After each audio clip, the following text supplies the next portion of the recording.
Got one Kakuza here. And I know this video is not about the Kakuza, but gosh, it looks like a little infestation in here. Need to work on that. But love the Kakuza. This is our new Kakuza trellis.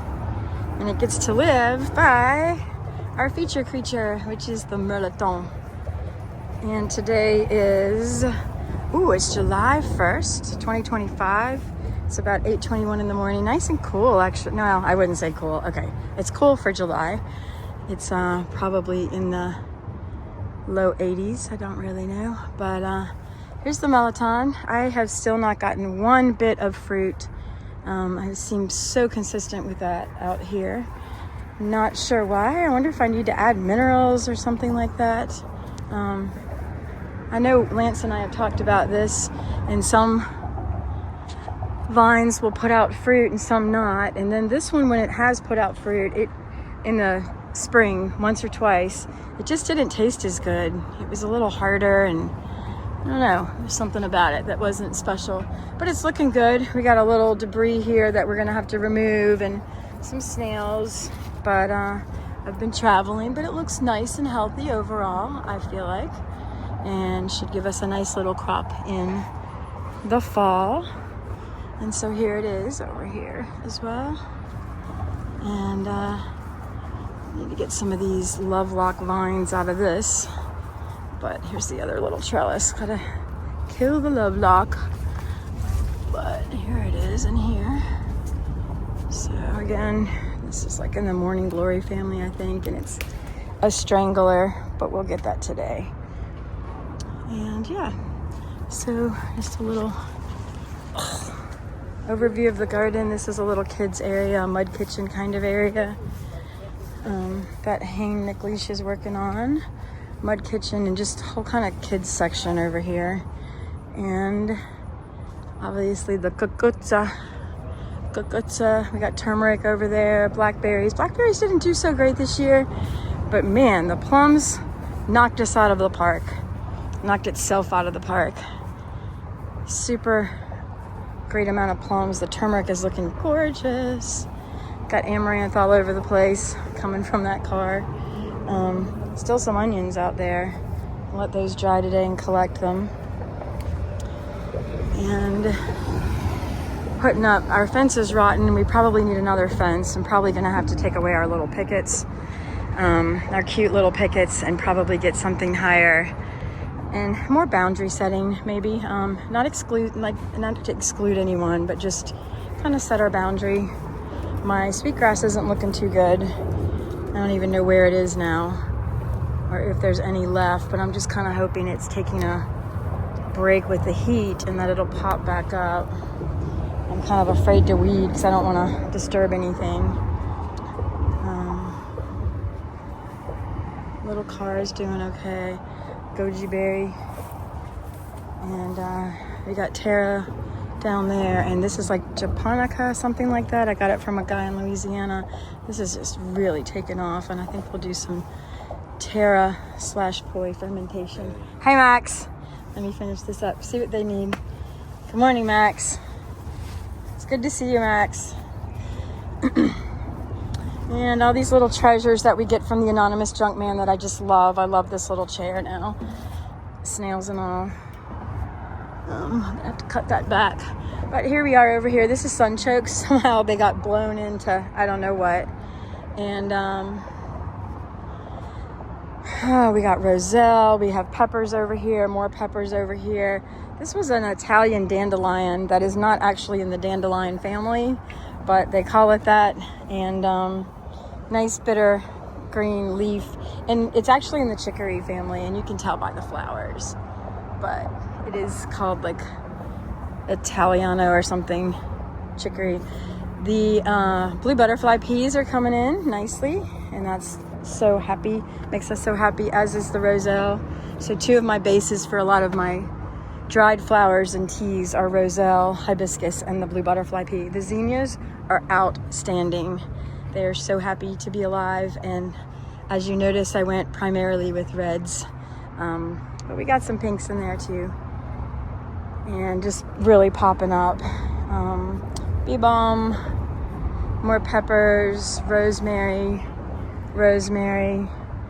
So really trying to have the, this part of it sensory, so that as you're walking by this little mandala kind of area, you're getting some sensory as well, if you can smell. We have had these 4 o'clocks for a long time. I tend to not love 4 o'clocks, but I love the red ones, and I like them, a few of them in certain places. We have tomatoes. It's a little hot. Oh, look at that stink bug. Just a little company this morning. We shall remove you. I love to do this. Snapdragon, snapdragon, snapdragon, snap. Ah, good morning. We'll have to come back to that one. Squeezed it to the sage. We have some squash in here, zucchini. And I think we got yellow squash over there. We still have some brassicas in here, and more. This is more sunchoke. Looks like a little area we can plant, and we have oregano down here. And pomegranate. We got 1 pomegranate that came in this year, and lots of portulaca. We need to get that out. Portulaca. Another fig. We have several figs, and they're all coming to fruition. Fig fruition. This one's a little slower, but we have 2 that are ready just to harvest. And here's our 1 lone pomegranate. And I don't know. Robin Walkimmerer says, "Don't take the first." Native American culture says, "Don't take the first," and we only have 1, so I think we're gonna rest on that. Trying to ask the plants if we can take them before we take them these days. And cucumbers and beans, variety of beans. And I'm sure if we poke around in here, we'll see. Maybe not. I don't know. Maybe somebody harvested the cucumbers. Old carrots, mint, tomatoes that just came up on their own. Just harvested some potatoes and dumped tons and tons of the potato soil in here. They were in bags because we definitely have some grazon or something happening, either with the soil or the hay or the straw. So we really added a lot of soil and yanked out some really suffering plants over here. And hopefully that no soil is just going to help dilute what was happening over there. And still going. The butterfly, peppers. This is all parsley seed. And the chard is definitely suffering, but we got some eggplant in here. Quite a few over there as well. And then you can see again, this is just like something's up with the soil. And I feel like it's like a grazon issue, but this is all basil. Again, more sensory as you walk through this mandala shape of the garden. We have okra over here. This is going to be a favorite thing for me. I got to look this up. It's indigo that I got from the American Horticulture Association field trip. And the indigo came from Durham, a community garden in Durham that's actually for students. So it's through the Durham public school system. But we look forward to doing a little bath with that. We got pretty okra, beautiful okra flowers. And lemon balm, more blue butterfly pea over there. Gorgeous. This is like a cabbage collard. And a little guy just eating. So we try to keep things as much as we can until I need the space. The mint's taken over. That whole thing needs to come out. I need to have a little mint party. And we have some carrots here that need to be harvested. Some tomatoes not doing too well. I see that yellow squash down there somewhere, which is nice. We haven't, knock on green leaves, we haven't had squash vine borer. The Malabar's taken over here. We need to probably eliminate this and put something else on the trellis.